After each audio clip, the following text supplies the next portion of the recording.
With the name of Almighty Allah, the most merciful and the most beneficent. Dear student from GCMS Mansehra, Pakistan, BBA 8th Marketing Specialization. Welcome to class.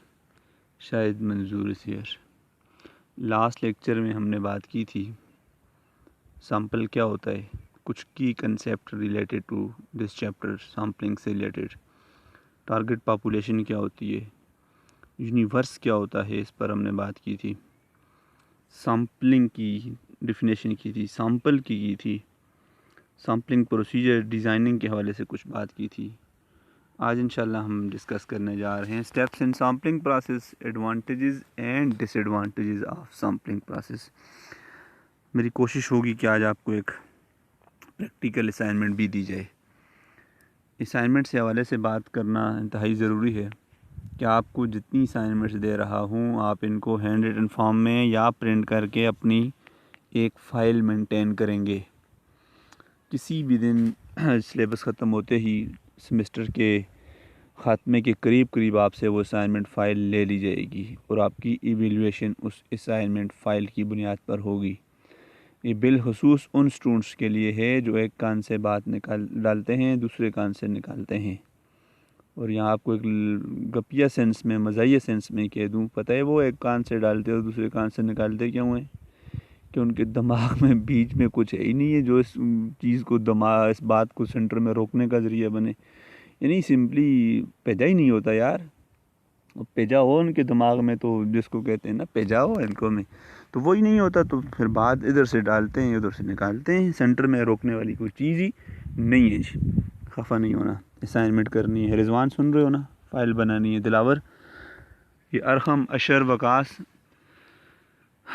ठीक है, मैं wait कर रहा हूँ। Steps in sampling process या procedure. कुछ important designing steps मैंने उस दिन भी दिए थे, आज भी बात कर रहा हूँ इन पर डिटेल से। Point number 1, define the population. देखिए, आप उस वक्त तक सैम्पल सेलेक्ट कर ही नहीं सकते जब तक आपको अपनी टारगेट पॉपुलेशन का पता ही ना हो। आपने सैम्पल क्रिएट कहाँ से करना है, इसका सबसे पहले आपको पता तो हो ना कि हमने जाना कहाँ है। यानी आपको अपनी पॉपुलेशन के एलिमेंट्स का पता हो, यूनिट्स का पता हो, ठीक है। आपको अपनी टारगेट पॉपुलेशन को डिफ़ाइन करना पड़ेगा। डेफिनेशन मैंने आपको दी हुई है। पहले अपनी टारगेट पॉपुलेशन को सिलेक्ट तो करें, क्या हमने कहाँ से जाकर सैम्पल सेलेक्ट करना है। Number 2, specify sampling frame. Sampling frame आपकी टारगेट पॉपुलेशन की उस पॉपुलेशन की लिस्ट होती है जो एक्टिव होते हैं। जैसे यहाँ पर ब्रैकेट में लिखा होता है टेलीफोन डायरेक्टरी। टेलीफोन डायरेक्टरी से मुराद आपके पास जो टेलीफोन डायरी पड़ी हुई, आप वहाँ से उनके देख सकते हैं कि कौन कौन एक्टिव है। एक मिसाल के तौर पर बात हो रही है यहाँ पर। बहरहाल जी, सैम्पलिंग डिज़ाइनिंग के अंदर दूसरा इंपॉर्टेंट स्टेप क्या है? स्पेसिफाई दी सैम्पलिंग फ्रेम है। तीसरा है स्पेसिफाई सैम्पलिंग यूनिट। यूनिट से मुराद retailers, our product, student, unemployed. यानी किस पर आप रिसर्च करने जा रहे हैं। बैक वक्त आप एक सैम्पल में सारा कुछ तो नहीं कर सकते ना। अपना यूनिट डिसाइड करेंगे, अपने यूनिट का फैसला करेंगे कि हम इस रिसर्च के अंदर, हम इस स्टडी में कौन सा सैम्पल लेंगे, कौन सा हमारा यूनिट होगा, तो किस तरह हम सेलेक्ट करेंगे। यानी कि यूनिट जो है वो उसी से आगे जाकर आपने डेटा लेना होगा, तो आप डिसाइड करेंगे स्टेज पर आकर। Number next, specify sampling method technique. कौन सी सैम्पलिंग होगी, जैसे डिफरेंट सैम्पलिंग है, वो सोर्सेज अभी मैंने आपको नहीं पढ़ाए, ठीक है। वो उस पर कल इंशाल्लाह बात होगी कि मेथड्स ऑफ सैम्पलिंग। इसमें डिफरेंट टाइप्स आ जाती हैं सैम्पलिंग की। जैसे सिंपली एक मैं बताता हूँ आपको कि स्नोबॉल सैम्पलिंग एक है, ठीक है। और भी बहुत सारी हैं, ये मैंने इशारा दिया कि सैम्पलिंग की टाइप्स पर कल बात कर लेंगे। उनमें से आप मेथड डिसाइड करेंगे यहाँ पर। Determine sampling size. साइज से मुराद कितने लोग होंगे आपके सैम्पल में, 10 होंगे, 20 होंगे, 100 होंगे। Specify sampling size optimum sample. Optimum sample से मुराद जो सूटेबल है, जितना मुनासिब होता है, आप उसको स्पेसिफाई कर लें। Specify sampling plan. फ्यूचर के बारे में सोच लेंगे, अब इस सैम्पल के से हम किस तरह डेटा लेंगे, कुछ थिंकिंग अबाउट द फ्यूचर कर लें, कहाँ जाएंगे, किस तरह डेटा होगा, कौन कौन से सवाल करेंगे, एक प्लान बनाना है सैम्पलिंग से रिलेटेड। और उसके बाद सेलेक्ट दी सैंपल, फाइनलाइज कर लें उनका, उन लोगों को बता दें आप कि यार आप हमारे सैंपल का मेंबर हैं, हमने आप पर रिसर्च करनी है। एक तरह से आपने सैंपल सिलेक्ट कर दिए, इससे आगे आपका डेटा कलेक्शन स्टार्ट हो जाता है, यानी सर्वे स्टार्ट हो जाता है। ठीक है जी। अब यूजेज ऑफ सैम्पलिंग क्या हैं? Get information about the large population, सबसे बड़ी बात, सबसे बड़ा एडवांटेज यूज़ इसका सैम्पलिंग का। मैं आपको एक मिसाल देता हूँ। आप डॉक्टर के पास जाते हैं, आप उसको कहते हैं यार ये मसला है, वो मसला है, फ़लाँ फ़लाँ, वो आपके ब्लड टेस्ट करता है। अब जो वो आपके ब्लड टेस्ट करता है वो कितने से आपके ब्लड ड्रॉप्स लेता है? बॉटल्स की तादाद में तो नहीं लेता ना, कोई 8-9 लीटर ब्लड तो नहीं निकालता, जितना भी आप में ब्लड है वो सारा तो नहीं निकालता, चंद ड्रॉप्स आपके लेता है और वो उससे डिसीजन अखज़ कर लेता है कि इस बंदे को तो ये मसला है। अब get information about the large population. ठीक है, एक और मिसाल मैं आपको यहाँ दे सकता हूँ। आप जाते हैं यार समुंदर के पास खड़े जाते हैं, मैं पूछता हूँ यार ये समुंदर, इसका पानी कड़वा है, मीठा है, खट्टा है, कैसा है, टेस्ट कैसा है? तो आप सारा समुंदर पी सकते नहीं, देख उसको ऑब्ज़र्व करके बता नहीं सकते, बल्कि आप क्या करते हैं, उसके चंद कतरे पानी के चेक करके टेस्ट करके आप बता सकते हैं कि ये है। अब उन चंद कतरों ने उस पूरे समुंदर के रिज़ल्ट को बयान कर दिया, तो इसको कहेंगे हम simply use of sampling. Get information about the large population, आप करोड़ों की आबादी वाले किसी भी पॉपुलेशन का, किसी भी करोड़ों की तादाद में, करोड़ों के लिहाज से, एलिमेंट्स में करोड़ों के लिहाज से सैंपल पॉपुलेशन साइज़ के हवाले से आप 100 बंदे सेलेक्ट करके आप उसकी पॉपुलेशन के, लार्ज पॉपुलेशन की इन्फॉर्मेशन को उनसे हासिल कर सकते हैं। ठीक हुआ? तो ये सबसे बड़ा फ़ायदा है किसका, use of sampling. And the second point is economical. ज़ाहिर है इकनॉमिक पॉइंट ऑफ व्यू से बात करनी ज़रूरी भी है। कास्ट सेविंग होता है, बिज़नेस के हम स्टूडेंट्स हैं, बिज़नेस की बात हो रही है, कास्ट वर्सेस प्रॉफिट का एनालिसिस हमने हर जगह पर करना होता है, तो हम हर वो टेक्निक अडॉप्ट करने की कोशिश करते हैं अपने बिज़नेस के अंदर कि जो हमें क्या हो, सूटेबल भी हो, इकनॉमिकल भी हो, कम खर्चा ज़्यादा फ़ायदा हो। ठीक है जी। अब आप सेंसेस करना शुरू कर लें, हर एक से जाकर मालूमात लेना शुरू कर लें, तो वो आपको कास्टली पड़ जाता है एज़ कम्पेयर टू सैम्पलिंग। तो उसका बेहतरीन तरीका ये, आप अपने बिज़नेस का प्रॉब्लम सॉल्व करने के लिए, आप अपने बिज़नेस को मार्केट में ग्रो करने के लिए, अपना मार्केट शेयर इंक्रीज़ करने के लिए लोगों से मार्केटिंग रिसर्च करते हैं, बातचीत करते हैं, तो सबसे तो आप कर नहीं सकते। फिर आप क्या करते हैं, सैम्पल सेलेक्ट करते हैं, चीज़े लोगों से सवाल करके आप इस तरह इकनॉमिकली डिसीजन कर लेते हैं। उसके बाद है मोर accuracy of result.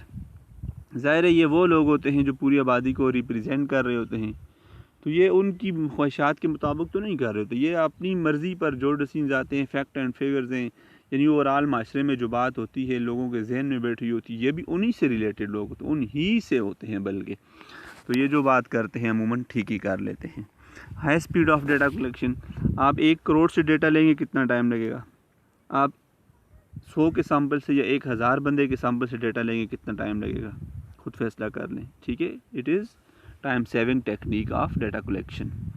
Availability of population elements, population of elements से मुराद यही है कि अवेलेबल होते हैं यूनिट्स, लोग जिनको कहते हैं, एलिमेंट्स जो होते हैं जिनसे आपने रिसर्च करनी है। आप सेंसेस करेंगे, सब के पास जाना पड़ेगा, सब आपको कभी भी मुयस्सर नहीं हो सकते। जो सैंपल सेलेक्ट करते हैं आप उनको प्री इन्फॉर्मेशन दे देते हैं, बता देते हैं, इस तरह वो आपको अवेलेबल हो जाते हैं। Less field time, time saving technique है। ठीक है, इसके यूज़ भी हैं, यही इसके बेनिफिट्स भी हैं, यही इसके जिनको कहते हैं एडवांटेजेस भी या इंपॉर्टेंस में भी आप डिस्कस कर सकते हैं। टाइम जो है कम रिक्वायर होता है जी। आप जब सेंसेस करते हैं, सेंसेस से मुराद इंडिविजुअल को इंटरव्यू कंडक्ट करना, तो वो मसला ख़त्म होते होते तक इतना टाइम लग जाता है कि कई मसाइल मज़ीद क्रिएट हो जाते हैं। तो आप सैम्पलिंग करते हैं, डेटा कलेक्ट करते हैं, उसको सॉल्व करने की प्रॉब्लम को कोशिश कर लेते हैं, इस तरह टाइम जो है वो कम दरकार होता है। ठीक है, यानी टाइम सेव हो सकता है with the help of sampling technique. When it's impossible to study the whole population, वही बात, इसका लास्ट इसको कंक्लूड करने की कोशिश कर रहा है इसके अंदर कि भाई जब आप होल पॉपुलेशन को स्टडी नहीं कर सकते, when there is impossibility to conduct the interview of whole population, then use sampling technique. ठीक है, it will be suitable and beneficial for both of parties. तो ये थे जी कुछ यूजेस जिनको एडवांटेजेस भी कह सकते हैं। नेक्स्ट देखते हैं एडवांटेजेस के पॉइंट ऑफ व्यू से वही बातें रिपीट होंगी, लेकिन ये टॉपिक पढ़ाना बहुत ज़रूरी था, क्योंकि मार्केटिंग रिसर्च के अंदर हम सारी मार्केट की पॉपुलेशन को स्टडी कर नहीं सकते, इसलिए हम सैंपल सेलेक्ट करते हैं। इसलिए मार्केटिंग रिसर्च के अंदर एडवांटेज ऑफ सैम्पलिंग का समझना भी ज़रूरी है। There are many advantage of sampling methods over the census method. Census से मुराद आप समझ रहे हैं ना, बार बार ये लफ्ज़ आ रहा है। Census mean to visit the individual, to conduct interview of each and every person of your target population. It is impossible. ठीक है जी। Number 1, save times and labour. अब यहाँ पर एक बात हो रही, लेबर चार्जेस। जब आप होल पॉपुलेशन का तमाम लोगों का इंटरव्यू कंडक्ट करेंगे या उनसे डेटा लेंगे, तो आपके कितने लेबर चार्जेस होंगे, कितने लोगों को हायर करना पड़ेगा इंटरव्यू लेने के लिए, कितने क्वेश्चनियर बनाने पड़ेंगे, तकसीम करने पड़ेंगे, डेटा कलेक्ट करना, फिर उनसे एनालाइज करना। एक तरह से हम कह सकते हैं कि उस पर जो है वो ज़्यादा लेबर चार्जेस होते हैं as compare to sampling methods. Sampling में जो आपकी लेबर चार्जेस है, एक ही बंदा गया 100 बंदों से क्वेश्चनियर डिस्ट्रीब्यूट करके डेटा लेकर, या 1-2 बंदे चले जाएंगे लेट्स सपोज रिसर्चर के तौर पर, या वो उनसे इन्फॉर्मेशन लेकर इंटरव्यू कंडक्ट करके किसी भी तरह से आ सकते हैं। ठीक है,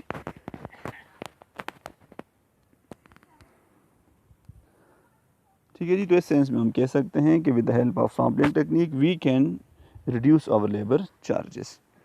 number 2, result in reduction of cost in the terms of money and man हावर।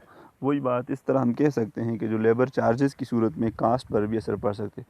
असल में जो कास्ट की डेफिनेशन होती है, cost is the combination of material, labour and FOH. When you are using population technique or census method, you have to develop or create or design a lot of questionnaire which required heavy material cost. Material means here paper printing. तो उसकी मदद से, उसकी वजह से आपको ज़्यादा charges करने पड़ जाते हैं, जिनको मटेरियल कास्ट कहते हैं।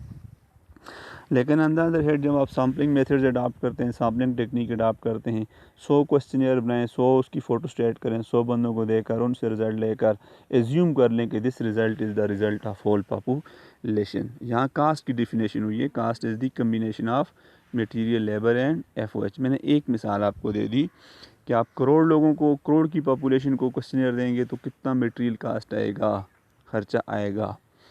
और अब जब 100 बंदों को आप क्वेश्चनियर देंगे तो मटेरियल कास्ट भी कम पड़ती है। इस तरह लेबर चार्जेस मैंने पहले बता दिया।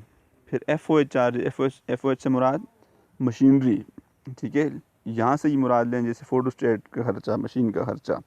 फिर जब आप 1 करोड़ को दोबारा वापस लाएंगे, कितने आपको कंप्यूटर ऑपरेटर बिठाकर डेटा एनालाइज करना पड़ेगा, data entry, recording, coding, editing etcetera करना पड़ेगा, as compare to the 100 questionnaires, 100 लोगों को उनके क्वेश्चनियर्स को कंप्यूटराइज फॉर्म में कन्वर्ट करना। तो ये भी एक तरह से FOH चार्जेस से रिलेट किए जा सकते हैं। तो सेकंड बेनिफिट ऑफ सैम्पलिंग क्या था कि रिडक्शन इन दी कास्ट। मैंने डिटेल से बता दिया कि cost is the combination of material, labour and FOH। तीनों हवाले से मैंने मिसाल की मदद से भी आपको समझा दिया। उसके बाद ends up with greater accuracy of result, already discuss हो चुका है, इसमें सच्चाई के ज़्यादा चांसेस होते हैं। हैज़ ग्रेटर स्कोप, आज स्कोप से मुराद ज़्यादा यूजेबल टेक्निक है, दुनिया में ज़्यादा इस्तेमाल जिस टेक्निक का हो रहा है वो सैम्पलिंग मेथड ही है। हैज़ ग्रेटर एडॉप्टेबिलिटी, ज़्यादा कंपनीज़ ने, ज़्यादा रिसर्चर ने इसी डेटा को अडॉप्ट किया हुआ है। आप जब MS करेंगे वहाँ पर भी आप यही काम करेंगे। आपको आपका सुपरवाइज़र कहेगा भाई जाओ डेटा कलेक्ट करो, तो आपकी टारगेट पॉपुलेशन जो होगी वो आपसे सबसे तो डेटा नहीं ले सकते। वहाँ पर आप क्या करेंगे, सैम्पल सेलेक्ट करेंगे, फार्मूला लगेगा बाकायदा, कितने सैम्पल की तादाद है जी, वो पॉपुलेशन के लिहाज से फार्मूला लगता है। उस फार्मूले को कोक्रेन फार्मूला कहते हैं जी। ठीक है, आप अभी भी जाएँ, आप वहाँ पर लिखें गूगल के अंदर कोक्रेन फार्मूला क्या होता है, सैम्पल सेलेक्ट करने का, आपको वो सारा कुछ फार्मूला डिटेल से समझा देगा। फिर उसके बाद if the population is too large or hypothetical sampling is the online method to be used, is the only method to be used। वही बात, पॉपुलेशन बहुत ज़्यादा है तो फिर सैम्पलिंग ही अडॉप्ट की जा सकती है। फिर कुछ मज़ीद उसी तरह से बताया हुआ है, लेस कास्ट है, लेस एरर है, लेस टाइम है, लेस इंट्रूसिव है या डिस्ट्रूसिव है। As example when measurement changes phenomenon, वही बात कि मेजरमेंट के अंदर फिर गलतियाँ नहीं होती, ये चांसेस हैं, कम चांसेस हैं। ठीक है जी। तो ये बार बार स्लाइड्स रिपीट होने का बुनियादी मकसद यही है कि आपको आज का टॉपिक समझ आ जाए और किस तरह होगा सैम्पलिंग के बेनिफिट्स, किस तरह होंगे, ओवरऑल आपकी जहन में यही बात आज बिठाने की कोशिश बार बार मैं कर रहा हूँ कि sampling is a most important technique, ठीक है। एंड लास्ट इसमें कंपैरिजन करने वाली स्लाइड्स ये भी हैं, देख लें। इजी एंड चीप मेथड है, लीस्ट टाइम कंज्यूमिंग है, can give basic data, can detect relationship in the data. Disadvantage में देख लें, अभी तक तो एडवांटेज की बात हुई थी ना, अब ड्रॉबैक्स को आगे ज़रा डिटेल से देखते हैं। It excludes a great population of the population, it exclude a great proportion of the population, so is not representative। आप करोड़ लोगों में से 100-1000 लोगों को जब सेलेक्ट करते हैं तो बाकी रह जाते हैं, ठीक है जी। ऐसा भी हो सकता है कि हर इंसान की अपनी नेचर, अपनी फीलिंग्स, अपनी थिंकिंग, अपनी परचेजिंग पावर, अपनी फितरत, अपने जिसको कहते हैं ज़बान के चस्के, खाने के चस्के, अपनी उसकी स्टाइल, लाइफ स्टाइल एक्सेट्रा हैं, तो एक तरह से वो ग्रेट प्रोपोर्शन जो वो रह जाता है। It is main important drawback of sampling method. Result cannot be used for inferences about the population। Results का जो है ज़ाहिर है वो हम एकदम पुख्ता यकीन से नहीं कह सकते कि ये पूरी पॉपुलेशन ऐसा ही चाहती है, ऐसा नहीं हो सकता, ठीक है जी। जैसे मैं आपको एग्जांपल के तौर पर कहता हूँ, हमारा जो है मैनेज आकर असम्बली में बैठता है ना, वो हमारे इलाके के एक तरह से सैम्पल मेंबर होते हैं, हमें रिप्रेजेंट कर रहा होते हैं। आप इंसाफ से फ़ैसला कीजिए, क्या आप ख़ुद यानी हमारी पूरी पॉपुलेशन उसके हर फैसले से, उसकी हर बात से हम खुद पहले तो एग्री करते हैं? नहीं होते। इसीलिए रिज़ल्ट जनरेट करने वाले के जहन में भी ये होता है कि भाई ज़रूरी नहीं है कि इसकी बात उस पूरे इलाके की बात हो। इसको कहते हैं असल में रिसर्च गैप या रिसर्च एरर, यहाँ से मसला बन जाता है। The possible effect of the people who are left out of the subject data overrepresented in the results need to be described to make clear the nature of the sample and its different from the population। फ़र्क आ जाता है, ये वही point discuss हो रहा है। few disadvantages, drawbacks, knowledge of the researcher, ये भी है। ड्रॉबैक्स से मुराद, डिसएडवांटेज से मुराद ज़रूरी तो नहीं कि आपके सैम्पल की तरफ से कोई मसाइल हो, आपका जो रिसर्चर है उसका नॉलेज भी उस किसी हद तक उसमें भी मसला हो सकता है, वो पूछना ही कुछ और चाहता है, पूछ कुछ और चाह रहा है। मैं लास्ट लेक्चर में भी एक जगह डिस्कस कर चुका हूँ, सर्वे वाली जगह पर, जिनको हमने सर्वे एरर्स के लिहाज से बात की थी। सिलेक्शन बायस पोजेस, ये बायस से मुराद तअस्सुब। अगर आपने सैम्पल ही तअस्सुब की बुनियाद पर सेलेक्ट किए, मर्ज़ी के लोगों को सिलेक्ट कर लिए, तो आपका रिज़ल्ट भी ठीक नहीं आएगा। तअस्सुब की बात पर बुनियाद पर फिर जवाब भी आएगा, तो डेट इज़ टोटल जो है injustice in the research. Difficulty in getting truly representative sample, आजकल जो सही मानों में चीज़ा मुखलिस और जो ट्रू लोग होते हैं, ट्रू सैम्पल को हासिल करना सबसे मुश्किल टास्क होता है, नहीं मिलता सैम्पल। नॉन कोऑपरेशन से मुराद ये आपने आप क्वेश्चन डिस्ट्रीब्यूट किया, जो आपका रिस्पोंडेंट था उसने बगैर पढ़े बस tick yes no it's mean non cooperation. या तो उठा के फेंक दिया, या फिल ही नहीं किया, या वापस ही नहीं किया, तो इस तरह से सैम्पलिंग एरर्स आ जाती हैं, ठीक है, गैप आ जाता है। उसके बाद है जी इन एक्सेसिबिलिटी। एक्सेस का मतलब भी है बाज़ वक़्त नहीं होता। ड्रॉप आउट, मैं एक काम करता हूँ, इस तरह करता हूँ जी, जो आपको मैं असाइनमेंट दे रहा हूँ उसको सुने, उससे रिलेटेड मैं आपको एक फार्मूला भी भेजूँगा। आपने इस तरह करना है, सपोज़ करना है, मैं पहले भी बता चुका हूँ कि ये असाइनमेंट आपने प्रिंट करके फ़ाइल में बतानी है। जो बात भी हो रही है वो ऑन द रिकॉर्ड हो रही है, रिकॉर्डिंग मेरे पास भी सेव हो रही है, आपके HOD के पास भी सेव हो रही है, बात याद रखना, ठीक है। हम ऑलरेडी आपस में डिस्कस कर चुके हैं। कल को आप ऐसा कह ही नहीं सकते कि असाइनमेंट दी नहीं थी, क्योंकि ये हर बात ऑन द रिकॉर्ड हो रही है। ऑनलाइन सिस्टम का ये फ़ायदा है। तो आपने इस तरह करना है, कोई भी टारगेट पॉपुलेशन पहले डिसाइड करनी है, ठीक है। फिर आपने एक फार्मूले की मदद, जिसको कॉकरेन फार्मूला कहते हैं, आपने वहाँ फार्मूला फिट करके उसमें से अपना सैम्पल सेलेक्ट करना है। ये कोई लंबी चौड़ी बात नहीं है, आधे पेज की बात है। आप मुझे ये फार्मूले में से अपना पहले टारगेट पॉपुलेशन डिसाइड करें है कितनी है। ये मैं वो कंसेप्ट आपको दे रहा हूँ जो कल को आपको प्रैक्टिकली MS की रिसर्च में काम आएंगे। 1-2 तो शायद एडमिशन ले लें, ठीक है, PhD कर लें, अल्लाह करे दाखिला मिल जाए कहीं ना कहीं, तो वहाँ पर ये आपको काम आएगा। असाइनमेंट फिर सुने, आपने टारगेट पॉपुलेशन डिफ़ाइन करनी है, डिसाइड करनी है, ये वाली है। उसमें फिर फार्मूले की मदद से मुझे क्या बताना है कि इसका सैम्पल कितना आया था जी, ठीक है। पहले आप खुद सर्च करें, फार्मूला ना हुआ तो फिर मुझे आप व्हाट्सएप पे बताएंगे, मैं आपको खुद फार्मूला भेजूँगा, फिर आप उसकी मदद से मुझे वो सॉल्व करके दिखाएंगे, ठीक है जी। Thank you, good luck.